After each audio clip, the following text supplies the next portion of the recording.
Hey, it's Doug here. Before we get started on today, first let me apologize for this podcast up front. It's a little chopped up. I saw some mistakes, went back and edited. Matter of fact, I'm recording this right now after I put it all together. I'm about ready to export, but I need to go over some quick admin notes. As you'll tell through the podcast, that you cannot blame technology. I think I explained that pretty well throughout the podcast. But if you have any questions about that, let me know. Again. If you're not in my Northwest class, you are welcome to print from the school, or you could actually send it to me, and I'll help you with that. And one more term that I use here is called free chicken. It's an icon. You'll see it pop up. It is a kind of a play on words, but it's all you got to do is show up and eat it. It's a gift. So when I say, hey, this is free chicken, it's either free points or information you'll need down the road. You'll hear me say that. And again, with anything else that I say, and if you have a question, feel free to come online and let me know. Again, I hope you enjoy the podcast, and I hope you find it useful. Thanks. Hello again, and welcome to another podcast. Today I'm going to talk to you about works cited pages. There are three podcasts within the works cited page. One is an overview that I'm about to do, and the other is validating of sources, and also after that would be EasyBib. I'm trying to make these podcasts a little shorter. I realize that podcast number 2 is even longer than 1, but I promise you we'll get there, and we'll get zooming here pretty quick. So I appreciate your patience and attention as we work through this. Okay, so let's get right to it.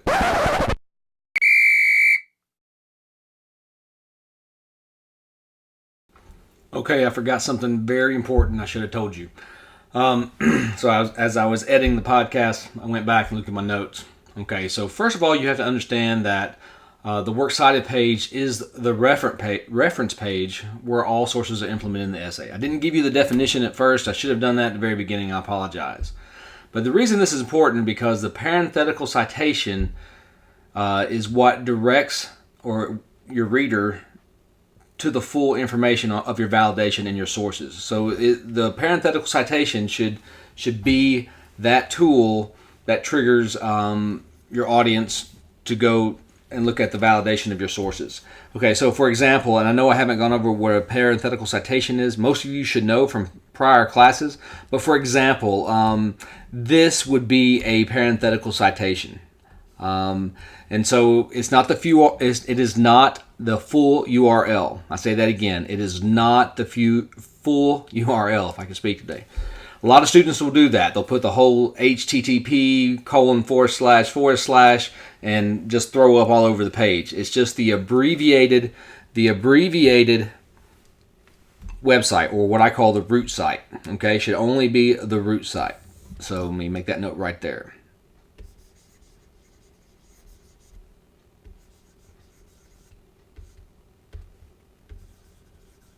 Okay, so that will direct you to, or your reader to, the works cited page. So if we were to take this moneycnn.com, for example, and we go down to the works cited page, let's do that real quick. There we are. And so I would look for that if I were the audience, and I would look for that cnn.com. And sure enough, there it is right there. It is right there. And that is the full URL right there. That is the full URL. That is not the root site. So there's a big difference. So the root site goes into the parenthetical citations, and the full URL goes into the works cited page. It's very important that you know that. Again, I'm sorry to forget that, and now we'll get back on track. Thanks. When it comes to the works cited page, and some of this we discussed in the last podcast, and I won't harp on it, but just some quick rules. I got like 12 rules here that I would like for you to see. And so we see that we have the overview of the works cited page. First of all, I want you to know that every works cited page, every draft must have a works cited page. And this includes rough drafts. Rough drafts, a lot of times are rough. But however, in order to prove that you've done the research and that your research is on the right track, you're going to need to have a draft on that. A works cited page with that rough draft. So let me write that real quick. So to include rough draft. And again, you got to forgive my terrible penmanship, but it's just the way it is. All right. So, so we have the rough draft, and then we want to make sure that it's a part of the essay. Like I discussed in my last podcast, is that every works cited page has a page number and is in uniform format. And what I mean by uniform format is that it is looks like the rest of the essay. It should be in 12-point Times New Roman font and double space. So we've already discussed that at length. I don't think I need to go over that again. We also discussed the last time how to do hanging indentions. I'm not going to harp on that anymore. If you have questions about what a hanging indention is, go ahead and refer to the last podcast. I think it's Document Design number 2 is the name of that podcast. Also discussed about listing alphabetically. Usually it's by author's last name, but it becomes tricky when you do not have the author's last name. Sometimes you only have the title or the web page or whatever the case may be. There are a lot of answers out there, and I'm going to direct you to some sources that will help you. If you are in my composition class through Northwest, you definitely have a handbook for that. My other students may not, but I'll give you a website that will help everybody out. Also discussed that we need the complete URLs. I do not discuss or did not discuss why that is important. But without the URLs, the complete web address, I cannot assess the validation of your sources unless they're a book. But when you go, and I'll discuss that in the podcast on validating sources, but I gotta have that complete address. Works cited page can be a punctuation nightmare. Can be. You have to look at this. You have to look carefully at it. You're going to have to see that, EasyBib, I'm going to go over that in a few podcasts from now, but it's a great tool, but it doesn't pick up everything. So you have to make sure that you're proofing the works cited page just as you would your essay. Also, capitalization can come an issue.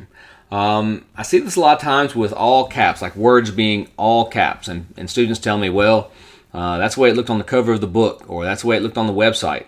Doesn't matter. There are capitalization rules.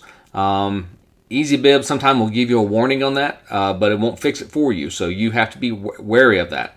So you need to make sure that you're capitalized the first letter of a title, the author's last name, that kind of thing. So it's usually what I call title case capitalization. Now, let me write that real quick. Title case capitalization. Whoops. Go. I just discovered if I do not write in cursive, my mouse picks up something else. So now you have to endure my scratch in cursive. Apologize. Also, spelling can also become another issue. And reason that becomes an issue because a lot of things or a lot of items in your works cited page will not be recognized by a computer's internal speller. For example, it may not understand the last name of Johansson, and it will give you the red underline. And you'll see so much of that because of proper names and proper nouns that you assume that all red lines on your works cited page are correctly spelled, but the computer doesn't pick it up. So do not rely too heavily on spell check. You need to go through and make sure that you're looking at that. Like a lot of times, titles will be misspelled. Okay, so be careful with that and make sure you're aware of that.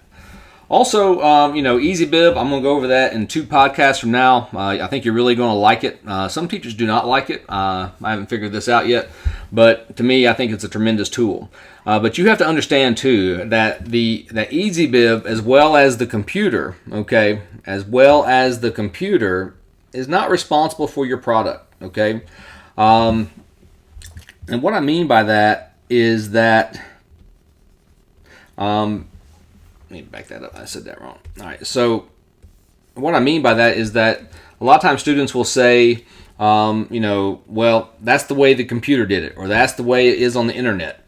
Nevertheless, there are MLA rules out there that we have to follow, and sometimes we have to realize that we are responsible for our own products as writers. So EasyBib and technology, we'll just put it like that. Computers, websites, all right, so keep that in mind. So it is not responsible for your work, so you cannot blame it. I won't take it. Last thing I want to tell you about works cited page is that when you turn in a final draft and and it does not have a works cited page, it usually carries a 10% penalty. This comes very, very important when it comes to preventing plagiarism. I'll do a separate one on that, a podcast on that, on plagiarism, but I believe there are two types. There are intentional, which is a very low percentage.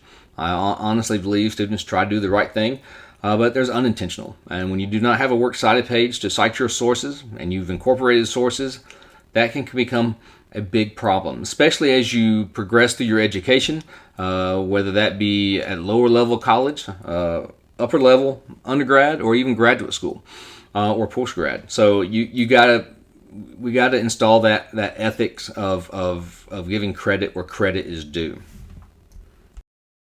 So let me just give you a little bit of what I call, as I called it earlier, is free chicken. All right, let me give you at least a free chicken nugget here. On the final exam, you will have a question kind of like this. So I might present to you a question that follows something like this on a final exam. I'll give you all types of information. Some you will need, some you will not need, and you will need to create a works cited entry. That includes punctuation, capitalization, all that good stuff. Commas can be terrible. But all this stuff here. But some of it you may not even need to know. Like, for example, do you really need to know that it's, the type of literature is a classic type of fiction? Probably not.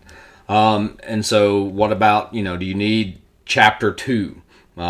Probably not. And so you're going to have to be able to tell what is important and what is not important. But I'll tell you this, by the time you get to the end of the semester, you will know if you've done this.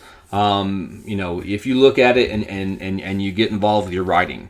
Those who don't and put it off to the last minute often will have a hard time with this question. And it's a pretty heavy question when it comes to final exams. Okay, so that pretty much wraps up this podcast.